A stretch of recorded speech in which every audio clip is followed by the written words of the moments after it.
وہ گندم 1 کلو رکھ لیں اور دوسری طرف ردی 2 کلو رکھ لیں، ایسا کر لیں تو یہ ناجائز ہے. اس میں وزن کو دیکھا جائے گا، ردی یا جید ہونے کو نہیں دیکھا جائے گا. اس سلسلہ میں ایک تو یہ حدیث ہے جیدھا و ردیھا سواء، دوسری طرف حدیث شریف ہے کہ رسول اکرم نور مجسم شفیع معظم صلی اللہ علیہ وسلم تشریف فرما تھے. خیبر سے ایک شخص کھجوریں لے کے آ گیا، بخاری و مسلم دونوں میں یہ حدیث شریف موجود ہے. جس وقت اس نے کھجوریں پیش کی تو بہت عمدہ قسم کی کھجوریں تھی. تو میرے محبوب علیہ الصلوۃ والسلام نے تقیہ کلام کے طور پر مسئلہ سمجھانے کے لیے پوچھ لیا، اکلو تمارے خیبر ہاکذا، کیا خیبر کی ساری کھجوریں اس طرح کی ہیں؟ بڑی عمدہ کھجوریں ہیں، کیا وہاں ردی کھجوریں نہیں ہوتی؟ تو صحابی کہنے لگے یا رسول اللہ صلی اللہ علیہ وسلم، ردی بھی وہاں پر ہوتی ہے اور اتنا فرق ہے ردی کھجور کا اور عمدہ کھجور کا. انا لناخذ الصاع من ھذا بالصاعین، یہاں تک کہ ہم یہ کھجور دے کے 1 سا، سمجھنے کے لیے 1 کلو دے کے ہم وہ 2 کلو لے لیتے ہیں. اتنا فرق ہے ردی کا اور غیر ردی کا. یہ جو میں دکھا رہا ہوں یہ ہم دے کے اس کی طرح کی ڈبل بھی لے لیتے ہیں. تو میرے نبی علیہ السلام نے فرمایا اس طرح نہ کرو. جس وقت صحابی یہ کہنے لگے کہ یہ عمدہ کھجور جو ہے اس کو ہم دیتے ہیں اور ردی اس سے ڈبل لے لیتے ہیں، تو میرے محبوب علیہ السلام نے فرمایا یہ سود ہے، وزن برابر رکھنا پڑے گا، عمدہ اور جید کا لحاظ جو ہے وہ اس میں نہیں کیا جائے گا. فرمایا لا تفعلوا، ایسا مت کرو. اگر تم کو مجبوری ہے کہ عمدہ تھوڑی ہے اور گزارا زیادہ دن کرنا ہے اور کہتے ہو کہ ردی مل جائے، کھجور تو ہوگی اور زیادہ دن گزر جائیں گے، تو میرے محبوب علیہ السلام فرمانے لگے میں طریقہ بتاتا ہوں، اس کے مطابق اپنا گزارا کرتے رہنا. کس طرح؟ فرمایا بالجمع بالدراہم ثم ابتع بالدراہم جنیبا. اس طرح کرو کہ تم پہلے وہ جو ردی ہے، اگر تمہارے پاس ردی ہے اور لینا اچھی چاہتے ہو تو ردی کو درموں کے بدلے میں بیچو، اس کا ویسا سودا کرو، اور جتنے اس کے درم تمہیں کمائی بن جائے، درم مل جائے، ان کی اب اچھی خرید لو. اور ایسے ہی اگر اچھی تمہارے پاس ہے اور ردی لینا چاہتے ہو تو اچھی کو درموں کے بدلے میں بیچو اور ان درموں سے پھر دوسری قسم کی کھجوریں خرید لو. قربان جاؤں رسول اکرم نور مجسم شفیع معظم صلی اللہ علیہ وسلم کی شفقتوں پہ آپ نے یہ دنیا کے معاملات کس طرح ہمارے لیے حل کر کے دکھا دیے ہیں. اب اس اسلام پہ کوئی شکوہ کرے کہ اس کا تعلق صرف مسجد کے ساتھ ہی ہے اور اس کا تعلق صرف محراب کے ساتھ ہی ہے، نہیں نہیں، اس کا تعلق تو زندگی کے ہر شعبے کے ساتھ ہے اور ہر معاملے کے ساتھ ہے. اور یہ اس وقت تک راضی نہیں ہوتا جب تک ہر معاملہ اس کی مرضی کے مطابق نہیں چلایا جاتا. اب دکان پہ بیٹھے ہوئے ایک گاہک ہے، ایک دکاندار ہے، وہ سمجھتے ہیں گاہک بھی راضی ہے میں بھی راضی ہوں، اب ناراض کون ہوگا؟ اسلام کہتا ہے مجھ سے بھی پوچھو نا میں بھی راضی ہوں یا نہیں ہوں. اسلام بھی راضی ہونا چاہتا ہے. اگر اسلام اس معاہدے پر راضی ہوگا تو پھر وہ معاہدہ پاک ہوگا، پھر وہ لقمہ حلال ہوگا. اور اگر اسلام ناراض ہوگا، اگرچہ یہ دونوں راضی ہو رہے ہیں، تو اسلام ناراض ہونے کی شکل میں ان کا لقمہ حرام ہو جائے گا، خود بھی حرام کھائیں گے اور لوگوں کو بھی حرام کھلائیں گے. اس واسطے اسلام کی ان شکوں کو سمجھنا بڑا ضروری ہے، جس میں رسول اکرم نور مجسم شفیع معظم صلی اللہ علیہ وسلم نے ان تمام باتوں کو کھول کے ہمارے لیے بیان فرما دیا ہے. ایسے ہی سونے کے معاملے میں ایک طرف زیور ہے اور دوسری طرف سونے کی ڈلی ہے. اب زیور بنانے میں بڑی محنت لگی ہے اور بڑا قیمتی زیور ہے، دوسری طرف سونے کی ڈلی ہے. تو اب ان کی قیمت کو نہیں دیکھا جائے گا، وزن کو دیکھا جائے گا. ایک طرف زیور ہے، دوسری طرف اتنے ہی وزن کی سونے کی ڈلی ہونی چاہیے. اگر ڈلی سے اس کا سودا ہو رہا ہے، اگر کم یا زائد رکھا گیا تو اس سے بھی ربا بن جائے گا. دونوں طرف وزن کی برابری جو ہے وہ لازم ہے. اور اس میں رسول اکرم نور مجسم شفیع معظم صلی اللہ علیہ وسلم نے تمام تر پہلو جو ہے ان کو واضح فرما دیا ہے. ایسے ہی جہاں معمولی سا خدشہ ہے کم یا زائد ہونے کا، شریعت نے اس بے کو حرام قرار دے دیا ہے. ایک طرف کھجور کے اوپر پھل لگا ہوا ہے اور تازہ کھجوریں ہیں، اور دوسری طرف اتری ہی کھجوریں نیچے پڑی ہوئی ہیں. اب ایک شخص یہ چاہتا ہے کہ یہ جو 2 بوریاں کھجوریں میرے گھر میں پڑی ہوئی ہیں، میں یہ 2 بوریاں بیچ دیتا ہوں اور اس فلاں کی کھجور کے اوپر جو کھجوریں لگی ہوئی ہیں وہ لے لیتا ہوں اور یہ سودا ہو جائے گا. یہ 2 بوریاں دے کے جتنی اوپر لگی ہوئی ہیں وہ لے لیتا ہوں. تو اب اگرچہ یہ دونوں راضی ہو جائیں گے مگر شریعت راضی نہیں ہوگی.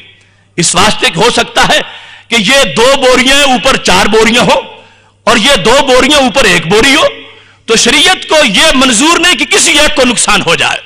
اور یہ جہاں پر وہم بھی ہوگا وہاں ربا کا حکم آ جائے گا. لہذا جو پھل درخت کے اوپر لگا ہوا ہے اس کی بے اس پھل کے ساتھ کرنا جو اتارا گیا ہے, اوپر کھجورے ہیں نیچے چھہارے ہیں, ان کی آپس میں بے ہو رہی ہے. چونکہ حتمی طور پر معلوم نہیں ہے کہ کتنی بوریاں ہیں, کتنے کلو ہیں, کتنے من ہیں, تو اس لحاظ سے شریعت مطہرہ نے ہر ایسی بے کو سود کے زمرے میں داخل کر دیا کہ یہ کرنا جائز نہیں ہے, کیونکہ شریعت مطہرہ کسی بندے کو بھی نقصان میں نہیں دیکھنا چاہتی کہ جس میں نہ جانے سے بھی اس کا غبن فاحش ہو جائے اور اس کو نقصان دیکھنا پڑ جائے.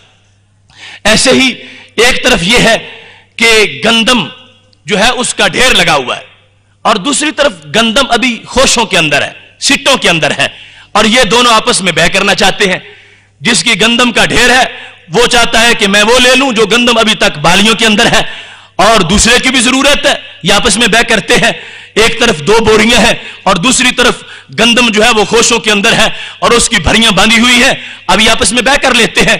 یہ دونوں اگرچہ راضی ہیں مگر شریعت ناراض ہے, اس واسطے کہ یہ ممکن ہے کہ وہ جو بھریاں گندم کی باندھی ہوئی ہیں اس میں سے جس وقت گندم نکلے تو اس سے کہیں زائد نکل آئے, اس سے کہیں کم نکل آئے. یہ چونکہ احتمال موجود ہے, برابر ہونے کی تو محض ایک اتفاقی صورت ہے, احتمال کی بنیاد پر شریعت جو حرمت کا فتویٰ دیتی ہے, تو اس واسطے ایسے معاملے کے اندر بھی شریعت مطہرہ نے یہ ناجائز قرار دے دیا ہے کہ اس طرح کی بے کرنا یہ جائز نہیں ہے. پہلی قسم کی بے جو تھی اس کو مزابنہ کہا جاتا ہے.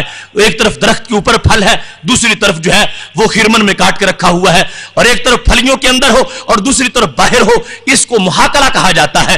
تو رسول اکرم صلی اللہ علیہ وسلم کا فرمان ہے, نہا رسول اللہ صلی اللہ علیہ وسلم عن المحاکلات والمزابنات, نبی اکرم صلی اللہ علیہ وسلم نے اس طرح کی بیوع سے منع فرمایا ہے. اب دیکھو, ایک شخص اگر دکان پہ بیٹھ جاتا ہے, اس کو بے کا اسلامی قانون ہی نہیں آتا تو کتنا بڑا مجرم بن جائے گا. سیدنا عمر فاروق رضی اللہ تعالیٰ عنہ نے مدینہ شریف کے بازار میں دکانداروں کا ٹیسٹ لیا, ان سے پوچھا ربا کیا ہوتا ہے, ربا کی قسمیں کتنی ہیں, بے باطل کیا ہوتی ہے, بے فاسد کیا ہوتی ہے. جن لوگوں کو جواب نہ آیا وہی لٹا کر حضرت عمر فاروق رضی اللہ تعالیٰ عنہ نے ان کو کوڑے مروائے, اور میں تمہیں شرم نہیں آئی, تم کتنے اونچے منصب پر بیٹھے ہو, اسلامی سلطنت کی ایک سیٹ یہ دکاندار والی, یہ سمجھتے ہو پڑھے بغیر اس پہ بیٹھا جا سکتا ہے. چلو چل کے پہلے اسلام کا قانون شریعت پڑھو, بے کے بارے میں کیا ہے, پھر تمہیں حق پہنچتا ہے. تم ترازو ہاتھ میں پکڑ کے سودا تول سکتے ہو. اگر تمہیں پتہ ہی نہیں تو محلے میں تم خود بھی حرام کھا رہے ہو اور محلے والوں کو بھی حرام کھا رہے ہو. جب بے ہی ناجائز ہو جائے گی تو سارا رزق جو ہے وہ حرام ہو جائے گا. اب دیکھو ان مسائل پہ کون غور کرے گا؟ اگر ہم توجہ نہیں کریں گے تو کوئی توجہ کرنے کے لیے نئی قوم آئے گی. آج اسلام کا یہ آدھا حصہ معطل ہو چکا ہے. آج اسلام کی یہ شک جو ہے اس پر کوئی توجہ ہی نہیں کر رہا, اور یہ معاملہ ایسا ہے کہ اگر اس پہ توجہ نہ ہوئی تو نمازیں بھی رائے گاہ ہو جائیں گی, اگر سود چلتا رہا تو روزے بھی ضائع ہو جائیں گے. لہٰذا ہمیں اپنے معاملاتی شعبے میں بھی گریبان میں جھانک کے دیکھنا چاہیے کہ ہم اسلام کی برکت سے کتنے دور جا چکے ہیں اور کتنی نحوستیں ہمارے دائیں بائیں کاروباری معاملات کے اندر داخل ہو چکی ہیں. ان تمام نحوستوں سے اپنے کاروبار کو پاک اور صاف کرنا یہ بھی وقت کا ایک چیلنج ہے ہمارے لیے. ہم اس کو قبول کریں اور ہم اس کے لیے کوشش کریں اس انداز میں کہ ہمارا ہر معاملہ جو ہے وہ شریعت مطہرہ کی روشنی میں ہو. جہاں بائع اور مشتری بھی راضی ہو رہے ہوں وہاں شریعت بھی راضی ہو, اللہ تعالیٰ اور رسول اللہ صلی اللہ علیہ وسلم بھی راضی ہو رہے ہوں. ایسے معاملے کے اندر نبی اکرم نور مجسم شفیع معظم صلی اللہ علیہ وسلم کے 2 فرامین اب اس بحث کی آخر میں پیش کرتا ہوا گفتگو سمیٹوں گا. اگرچہ یہ موضوع ایسا ہے کہ یہ گھنٹوں کا نہیں سالوں کا موضوع ہے, اور اس میں یعنی یہ تو بالکل ابتدائی تھوڑی سی گفتگو کی, اور اس کے جو شعبہ جات ہیں بہت زیادہ ہے, اور ان کے اندر مسائل کا استخراج, اس کے دلائل, اور یہ بڑی طویل بحث ہے. لیکن آج جس ماحول میں ہم دھکیلے جا چکے ہیں اس سے نکلنے کے لیے ہمیں قرآن و سنت کی ان تشریحات کو سامنے رکھ کے غور کرنا چاہیے کہ ہم کتنے باہر ہیں, کتنے ڈوب چکے ہیں, اور جو ڈوبے ہوئے ہیں ان کو ہم نے نکالنا کیسے ہے, خود نکلنا کیسے ہے. یہ لمحہ ہمارے لیے اس محاسبے کا ہے کہ رمضان المبارک کے اس برکت والے ماحول میں دل نرم ہو چکے ہیں. ویسے تو کبھی طبیعت میں فرعونیت ہوتی ہے, کبھی نمرودیت ہوتی ہے. شاید کوئی ایسی باتوں کو سمجھنے سے کہے کہ یہ مسئلے ان مولویوں نے کہیں سے بنا لی, ہمیں لقمہ بھی نہیں کھانے دیتے, اتنی پابندیاں لگا رہے ہیں. خدارا یہ مولویوں کے مسئلے نہیں ہیں, یہ اللہ اور رسول کا پیغام ہے, اور میں نے پڑھ کے بحیثیت وکیل آپ کو سنایا ہے. اور یہ ہماری مشترکہ ذمہ داری ہے کہ ہم نے جو کلمہ پڑھا ہے اس کلمے کا ہم سے تقاضا ہے کہ ہمارا لقمہ حلال ہونا چاہیے, ہمارا لقمہ پاک ہونا چاہیے, ورنہ ہم میں اور یہودیوں اور عیسائیوں میں اور کافروں اور مشرکوں میں اس دنیاوی معاملے میں فرق کیسے رہ جائے گا؟ آخر وہ دنیا کرتے ہیں تو صرف دنیا کرتے ہیں, ہم تو دنیا میں بھی دین کرنے والے ہیں. تو پھر دنیا وہ ہونی چاہیے کہ جس کو دین نے پناہ دے رکھی ہو. ابو داؤد شریف میں یہ حدیث شریف ہے, رسول اکرم صلی اللہ علیہ وسلم فرمانے لگے, حضرت ابو عبداللہ بن مسعود رضی اللہ تعالیٰ عنہ اس کے راوی ہیں, میرے محبوب علیہ الصلوۃ والسلام کا فرمان ہے, لعن رسول اللہ صلی اللہ علیہ وسلم آکل الربا وموکلہ وشاہدہ وکاتبہ. لعنت کی رسول اکرم صلی اللہ علیہ وسلم نے کس پر؟ سود کھلانے والے پر, اور سود کھانے والے پر, اور سودی کاروبار کا گواہ بننے والے پر, اور سودی کاروبار کو لکھنے والے پر. چاروں الفاظ, آکل, موکل, شاہد, کاتب. جو سود دیتا ہے اس پر بھی, جو لیتا ہے اس پر بھی, اور جو اس کا گواہ بنتا ہے اس پر بھی, اور جو قلم سے ان کا معاہدہ لکھ رہا ہے, حساب لکھ رہا ہے, اس پر بھی. اب یہ رسول اکرم نور مجسم شفیع معظم صلی اللہ علیہ وسلم کا فرمان ہے, جو دنیا میں آئے رحمت بن کے ہیں, آخر کتنے دکھ کے ساتھ انہوں نے لعنت کی ہوگی. وہ جو پیغام رحمت بن کے آئے ہیں, جو رحمت للعالمین ہے, جو جاننے رحمت ہے, جن کی ہر ادا رحمت ہے, آخر اتنا کیوں غصے میں آ گئے, اور اتنا کیوں دکھ ان کو ہوا, اور یہ الفاظ کیوں بول دیے؟ لعن رسول اللہ صلی اللہ علیہ وسلم, سرکار نے لعنت کی جو سراپا رحمت ہے. لعنت کے الفاظ سے واضح کر رہے ہیں کہ اگر کوئی ایسا شخص کر رہا ہے ایسی بات, تو وہ پھر میری رحمتوں کی امید کس وجہ سے رکھتا ہے؟ اس نے مجھے تنگ کیا, اس نے میرے خلاف اعلان جنگ کیا, اس نے میرے رب کے خلاف اعلان جنگ کیا, اور ہمیں وہ اکڑتا رہے, اور ہمیں جنگ کا اعلان کرتا رہے, اور ہم پھر بھی اس پر رحمت برساتے رہے.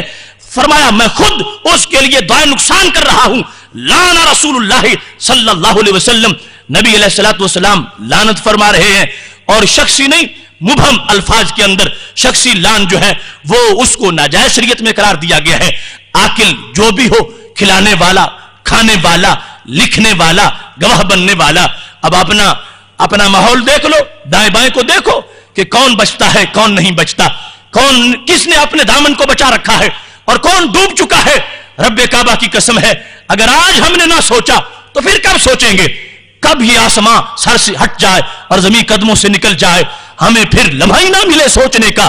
آج اپنے دل کے تمام گوشوں میں جھانک کے دیکھو, اپنے اقتصادیات کی پوری طرح تفتیش کرو.